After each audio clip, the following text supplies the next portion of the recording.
शालिग्राम शिला भगवान विष्णु का साक्षात रूप माना जाता है, कृष्ण का साक्षात रूप माना जाता है। ये एक ऐसा रूप है भगवान का जिनकी इंस्टॉलेशन नहीं करनी होती। विग्रह की स्थापना करते हैं ना, तो शालिग्राम जी की स्थापना नहीं की जाती, वो भगवान ही है, उनकी कोई स्थापना नहीं होती। अच्छा, शास्त्र क्या कहते हैं? दो चीजों से अगर हम भगवान की सेवा करते हैं तो भगवान बिक जाते हैं, गंगा जल और तुलसी दल। तो उन्होंने क्या किया, अपने भगवान की सेवा गंगा जल और उसमें तुलसी दल डाल के भगवान को स्नान करवाना शुरू किया, और यह हुंकार भरना शुरू किया कि भगवान आप आइए, आप प्रकट होइए, क्योंकि अगर आप प्रकट नहीं होंगे तो इन पतितों का उद्धार कैसे होगा। देखिए सेम सिचुएशन है, बिल्कुल सेम सिचुएशन, लेकिन अब की बार जो भगवान प्रकट होंगे कोई अस्त्र शस्त्र नहीं लेके आएंगे। अब की बार जो भगवान के पास शस्त्र रहेगा वो है भगवान का नाम, हरे कृष्णा कृष्णा कृष्णा हरे हरे, हरे राम राम राम हरे हरे। तो अद्वैताचार्य जी इस प्रकार से हुंकार भरने लगे और भगवान प्रकट होना चाहते हैं पतितों के उद्धार के लिए। तो वो तिथि आते जिस दिन भगवान प्रकट होते हैं, फाल्गुन मास की पूर्णिमा। अब देखिए पूर्णिमा का मतलब क्या होता है, इसमें पूरा चांद आता है। पूर्णिमा उसे कहते हैं जब पूरा चांद हो, ये तो फिर पूर्णिमा ही नहीं है। अब दिन था पूर्णिमा का, लेकिन हुआ क्या कि चंद्र को भी पता लगा कि कृष्ण चंद्र प्रकट हो रहे हैं। क्या चंद्र को पता लगा? कृष्ण चंद्र प्रकट हो रहे हैं।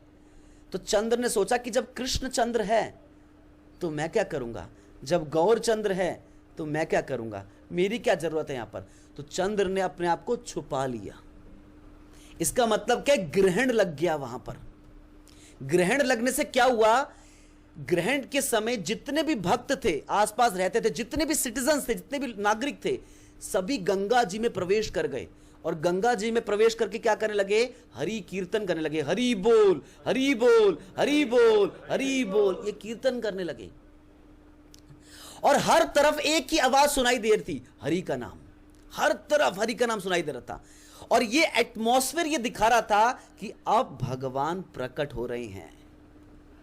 और फिर चैतन्य महाप्रभु का जब प्राकट्य हुआ, तो हालांकि चैतन्य महाप्रभु के ऊपर कई ग्रंथ हैं, चैतन्य भागवत, चैतन्य चरितामृत, चैतन्य मंगल, चैतन्य चरित्र, कई ग्रंथ हैं, वॉल्यूम्स ऑफ बुक्स हैं, वॉल्यूम्स ऑफ बुक्स।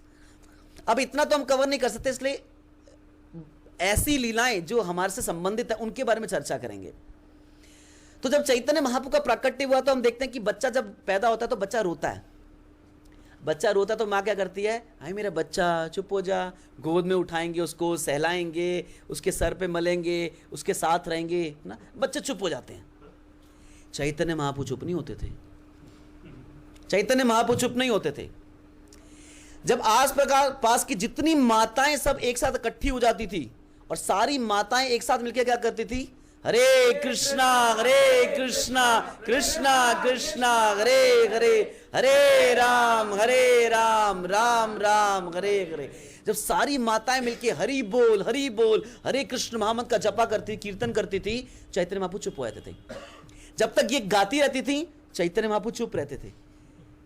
जब ये चुप हो जाती थी चैतन्य महाप्रभु फिर रोने लगते थे।